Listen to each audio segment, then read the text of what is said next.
Kaushik Paytm app ban అయిపోతుందంట.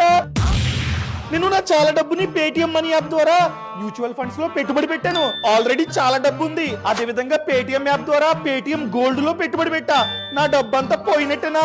Cool. ఇక్కడ RBI ban చేసింది Paytm payments bank ని, అంతేగాని పేటిఎం మనీ లేకపోతే పేటిఎం యాప్ ని కాదు. నువ్వు నీ డబ్బుని మ్యూచువల్ ఫండ్స్ లో పేటిఎం మనీ యాప్ ద్వారా పెట్టుబడి పెడుతున్నావు, దానికి ఎటువంటి ప్రాబ్లం లేదు. అదే విధంగా నీ డబ్బుని పేటిఎం యాప్ ద్వారా పేటిఎం గోల్డ్ లో పెట్టుబడి పెట్టావు, అది కూడా సేఫే. చూడు, ఇక్కడ పేటిఎం పేరెంట్ కంపెనీ పేరు 197 కమ్యూనికేషన్స్ లిమిటెడ్. ఈ కంపెనీ అండర్ లో మళ్ళీ చాలా కంపెనీస్ ఉన్నాయి. For example Paytm money, Paytm payments bank, Paytm mall, Paytm smart retail, Paytm labs etcetera. ఇవన్నీ సేఫే. వీటిల్లో ఆర్బీఐ పేటిఎం పేమెంట్స్ బ్యాంక్ మీద మాత్రమే బ్యాన్ విధించింది. ఒకవేళ పేటిఎం పేమెంట్స్ బ్యాంక్ లో నీ డబ్బు అన్నది ఉన్నట్లయితే ఫెబ్